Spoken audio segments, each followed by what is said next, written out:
광주가 이번이 처음이지? 네, 이게 처음이죠. 광주에 대한 인상이 어떤 것 같아? 광주요, 되게 크고 엄청 사람도 많고 되게 번화가인 것 같아요. 그래. 그런데 1980년 5월 당시에 계엄군하고 그 시민군들하고 전투가 벌어졌었던 항쟁의 중심지였어. 네. 그리고 여기에서 이제 왼쪽으로 가게 되면 그 금남로가 나오게 되고,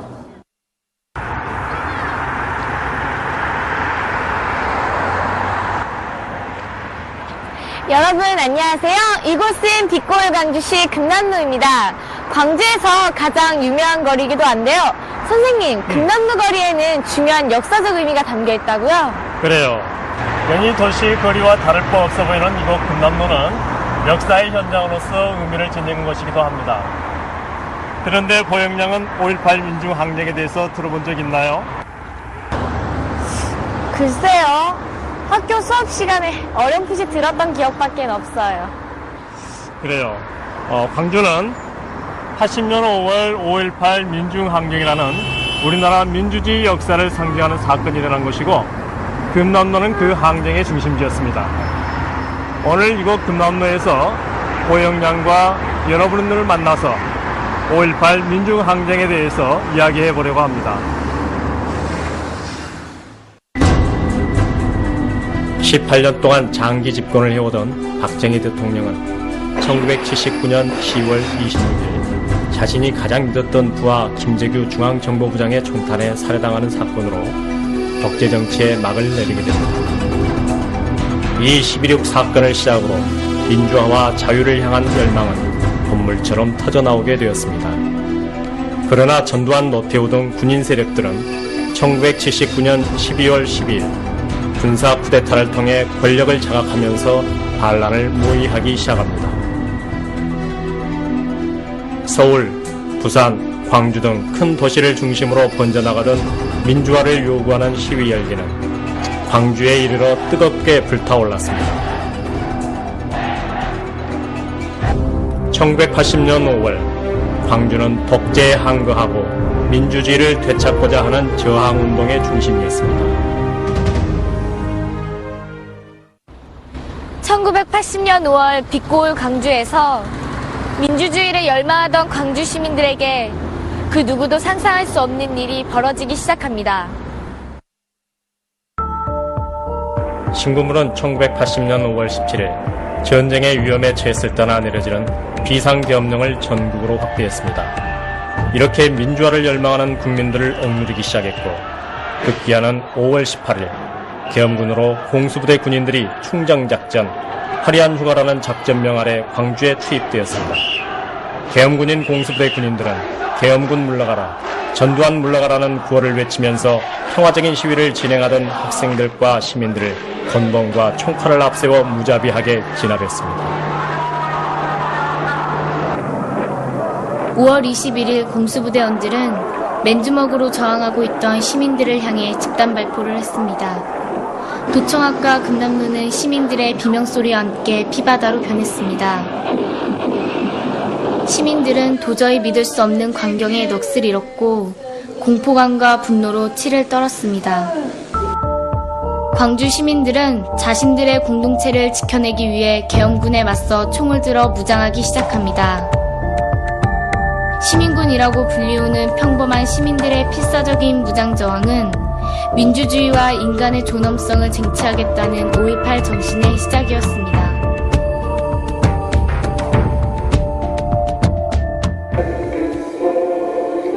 5월 어느 날이었다. 1980년 5월 어느 날이었다. 광주 1980년 5월 어느 날 밤이었다. 밤 12시 나는 보았다. 총검으로 무장한 일단의 군인들을. 밤 12시 나는 보았다. 야만족의 침략과도 같은 일단의 군인들을. 밤 12시 나는 보았다. 이민족의 약탈과도 같은 일단의 군인들을. 밤 12시 나는 보았다. 악마의 화신과도 같은 일단의 군인들을. 아, 얼마나 무서운 밤 12시였던가. 아, 얼마나 노골적인 밤 12시였던가. 5월 1980년 5월 어느 날이었다. 광주 1980년 5월 어느 날 밤이었다. 선생님, 제가 지금 서 있는 이곳에서 그렇게 무서운 일이 벌어졌다는 게 믿기지가 않아요. 그래요. 쉽게 믿을 수 없는 일이에요. 이곳이 옛 전남도청 자리이고 저기 도청 앞 분수의 광장이 지금은 5.18 민주광장이라고 불리는 5.18 민주광장의 상징적인 장소입니다.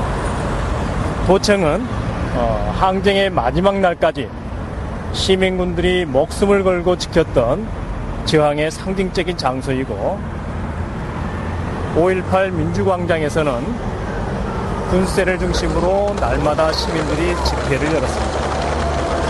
그 집회를 통해서 시민들은 군인들의 폭력에 대한 대책을 마련하고 결의를 다지곤 했었죠. 어때요?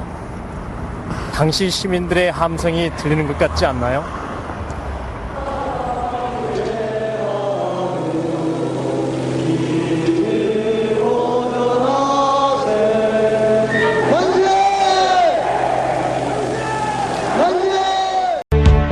광주 시민 그리고 총을 든 시민군들의 죽음을 무릅쓴 저항은 마침내 계엄군을 광주에서 몰아냈습니다. 인간으로서의 존엄을 지켜냈다는 자긍심과 서로에 대한 무한한 믿음은 아름다운 광주 공동체를 만들어냈습니다. 병원마다 부상자 치료를 위한 헌혈 행렬이 줄을 이었고 절도나 강도 사건이 거의 일어나지 않은 높은 도덕성의 공동체 정신을 광주 시민들은 보여주었습니다. 부당한 폭력에서 해방된 자유와 평화를 갈망하는 시민들의 거대한 공동체, 사랑과 상부상조의 시민자치 공동체로 거듭나고 있었습니다. 이 운동은 희생을 억제하며 지속되어야 합니다. 광주는 다시는 회복할 수 없는 참여를 초래하게 될 것이며 조국의 민주화는 달성될 수가 없습니다. 선생님 있잖아요. 여긴 시장이잖아요. 그래요. 여기도 5.18 민주항쟁과 관계가 있나요? 그래요. 이곳은 양동시장인데 5.18 민주항쟁을 이야기할 때 이곳을 빼놓을 수가 없어요. 항쟁 당시 이곳 상인들이 중심이 돼서 시민군 시위대들에게 음식을 해먹이고 생필품 등을 제공했었어요. 항쟁 기간 동안 광주는 외부 지역과 연락이 두절된 상태에서 광주 시민들은 똘똘 뭉쳐서 스스로를 지켜내기 위해 질서를 유지하고 그리고 서로를 도우면서 공포의 시간들을 이겨냈었어요. 22일부터 26일까지 한시적인 평화 상태가 유지되던 시민자치 공동체 광주에 다시 긴장과 공포가 엄습해왔습니다. 광주 외곽으로 물러나 있던 계엄군의 광주 진압작전이 임박했다는 소식이 들려왔기 때문입니다. 마지막까지 도청을 지키고 있었던 젊은 시민군은 아마 이쯤 서서 밖을 내다보고 있었을 거예요. 보여요. 항쟁 마지막 날 군인들이 다시 공격해오는 걸 알면서 자신이 죽을 수도 있다는 것을 예감하면서도 끝까지 이 자리를 지켰던 당시 시민군의 심정은 어땠을까요? 얼마나 무서웠을까요? 그리고 부모님 생각을 하면서 눈물을 흘렸을 것 같아요.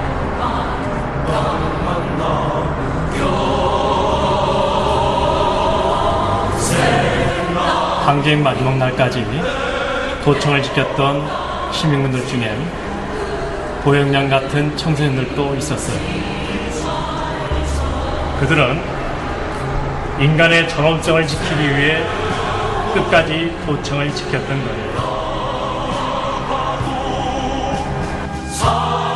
광주 최후의 날인 5월 27일 새벽 최신형 무기로 중무장한 수천 명의 계엄군이 탱크와 장갑차를 앞세우고 도청 일대를 공격해오기 시작했습니다.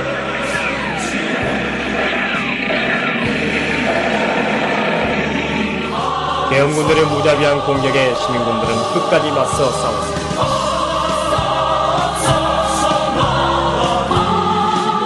대부분의 시민군들이 계엄군의 총칼에 목숨을 잃거나 체포되고 말았지만 민주주의와 자유, 평화를 지켜내겠다는 결사적 태도는 5.18 민중항쟁의 고귀한 정신으로 우리에게 남아있습니다.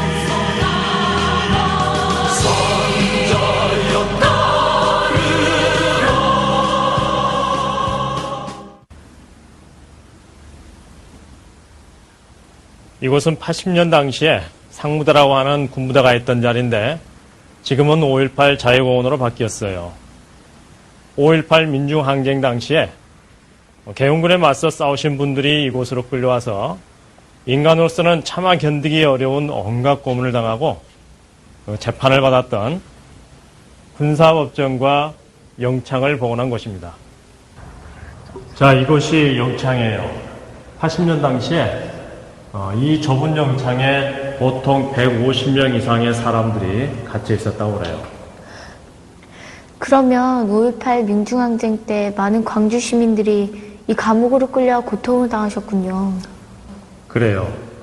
민주주의를 향한 의지와 열정으로 불의항거했던 분들의 숨결이 남아있는 곳이에요.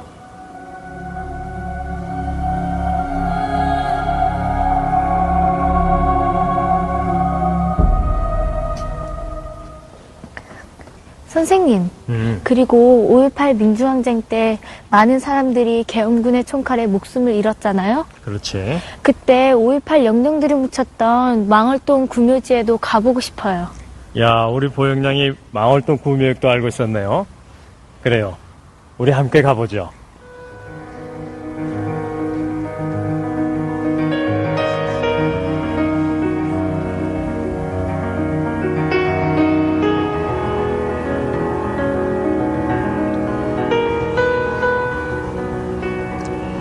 선생님, 망월동 구묘지는 5.18 민중항쟁을 상징하는 의미를 지녔다고요? 그래요. 망월동 구묘지를 제외하고는 5.18 민중항쟁을 이야기할 수 없을 정도예요. 민주주의 성지라고 불리는 망월동 구묘지는 5.18 때 희생된 분들이 묻혔었고 80년대 이후 민주화 운동을 하다가 희생된 민주 열사들이 잠들어 있는 곳입니다.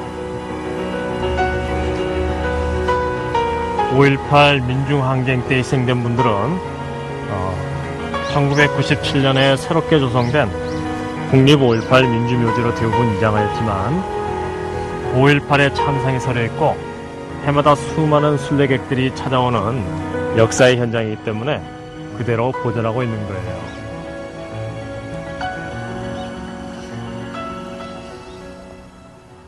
이야기만 들었던 망월동 구묘지에 직접 와보니까 80년 5월에 처참한 비극을 겪은 광주 시민들의 심정이 어떠했을까 하는 생각이 드네요.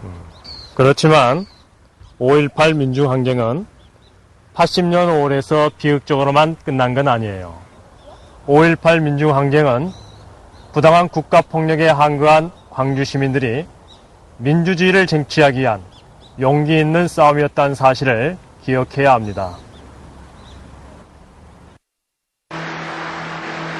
광주에서의 참극을 통해 정권을 장악한 신군부는 전두환을 대통령 자리에 앉히고 가혹한 인권 탄압을 자행하면서 민주주의를 짓밟았습니다. 이에 굴하지 않고 5.18 유족, 부상자 등과 학생들은 5.18의 참상을 날리고 항쟁 정신을 계승하기 위해 1980년대 내내 독재 정권을 상대로 싸움을 지속했습니다.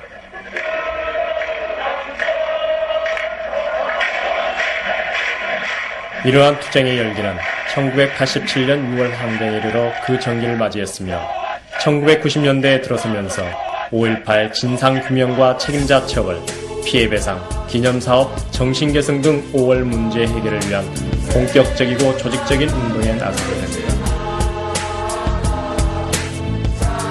90년대까지 지속된 치열한 투쟁의 결과 95년에는 5.18 민주화 운동에 관한 특별법이 제정되고 전두환 노태우를 구속하였습니다. 그리고 97년에는 5월 18일이 국가기념일로 제정되었으며 2002년에야 비로소 5.18 피해자들이 유공자로 애우받게 되었습니다.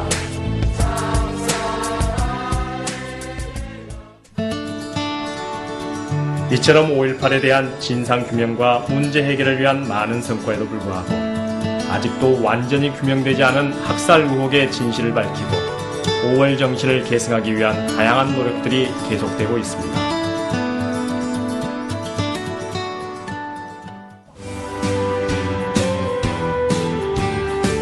어때요? 국립 5.18 민주묘지는 넓고 당장이 잘 돼 있죠? 네, 저 높은 탑이 아주 웅장해 보여요. 5.18 민중항쟁 추모탑이에요. 국립 5.18 민주묘지는 1997년에 새롭게 조성이 되었어요. 옆에 자리하고 있는 망월동 구묘지와 함께 매년 5월이면 살아있는 역사를 느끼기 위해서 수많은 순례객들이 찾아오고 있습니다. 선생님을 따라서 5.18 민중항쟁의 정신이 서려있는 곳을 다녀보니까 80년 5월이 비극적으로만 끝나지 않았다고 하신 말씀을 이제 이해할 수 있을 것 같아요. 그래요. 5월의 비극은 비극으로만 그치지 않았습니다. 80년 5월 이후 살아남은 우리들은 5.18이 왜 일어났는지를 역사 속에 밝히고 다시는 이 역사의 비극을 되풀이하지 않기 위해 끊임없이 진상규명 노력을 하면서 지금에 이르렀습니다. 선생님, 그러면 우리가 이어받아야 할 5월 정신이란 어떤 것일까요? 5.18 민중항쟁이 남겨준 귀중한 정신적 자산인 5월 정신은 민주, 인권, 평화, 그리고 저항과 대동정신으로 이야기할 수 있겠지요.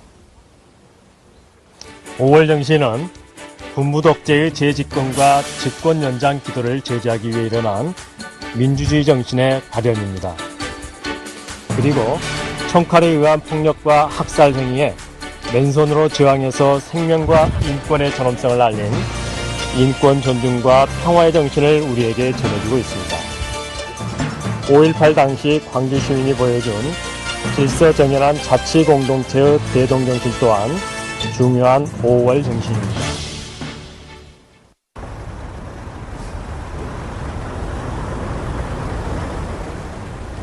내년 5월 광주에서는 5.18 민중항쟁을 기념하고 5월 정신을 계승하려는 크고 작은 행사들이 많이 열리고 있습니다. 그 중에서도 우리 청소년들이 직접 참여하고 재밌게 즐길 수 있는 축제 한마당을 여러분들께 소개하고 싶은데요. 레드페스타 5.18 청소년 문화제입니다.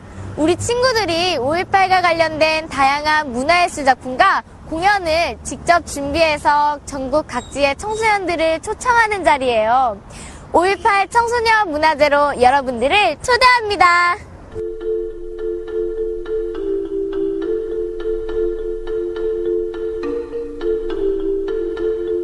안녕하세요. 야, 여기 가운데 학생들이 너무